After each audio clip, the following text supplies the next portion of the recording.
सबैलाई नमस्कार। आज जेठ महिनाको 16 गते शनिबारको दिन बिहानको मौसम अत्यन्त शीतल, स्वच्छ र आनन्ददायी छ। यही सुन्दर अवसरमा हामी प्राकृतिक रूपमा औषधि गुणले भरिपूर्ण सेरेना मौरीको घारको अवलोकन र निरीक्षण गरिरहेका छौँ। म हरि नेउपाने तिलोत्तमा 5 कफी कम्पनीबाट आज हामी घरमा पालिएको सेरेना जातिको मौरीको घार निरीक्षण गर्दैछौँ। घार निरीक्षण गर्ने क्रममा हनी चेम्बरमा 10वटै फ्रेमहरू सेरेना मौरीको महले परिपूर्ण रहेछ। मौरीले असाध्यै राम्रो काम गरिरहेको छ।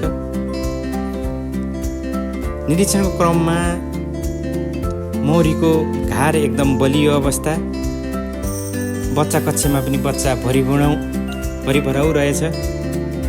यसमा रानी कोष बनाएको छ कि छैन त्यो पनि मैले निरीक्षण गर्दैछु।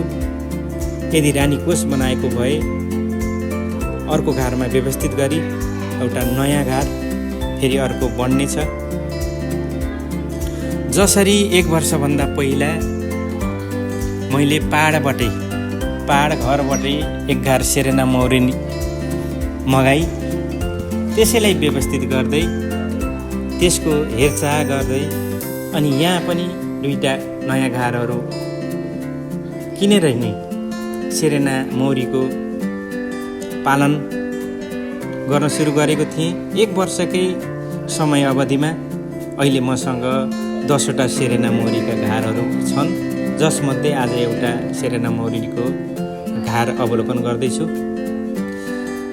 1 वर्षको पिरियडमा जसरी सेरेना मौरीले काम गरिरहेको छ, जुन किसिमले यसको रफ्तार अनि यहाँको पारिवारिक पृष्ठभूमिमा पनि हरेक यसको 2-4 मिनट 10-15 मिनट सबैको समय यसमा सदुपयोग भएको छ।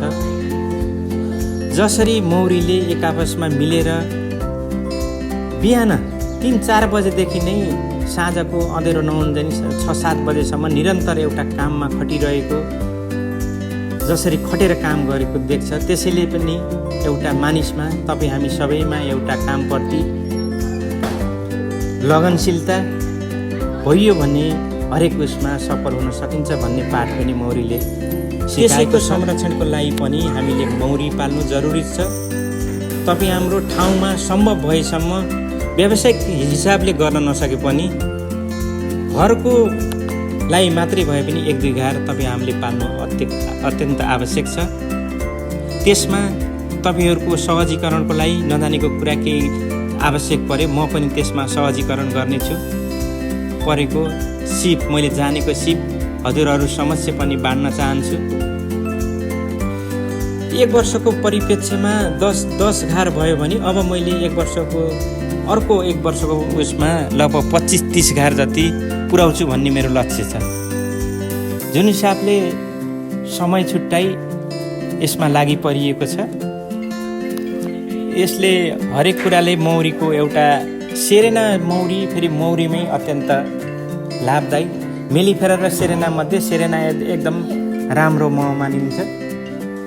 सेरेना मौरीको मह औषधिजन्य गुण भएकोले पनि एकदम राम्रो छ।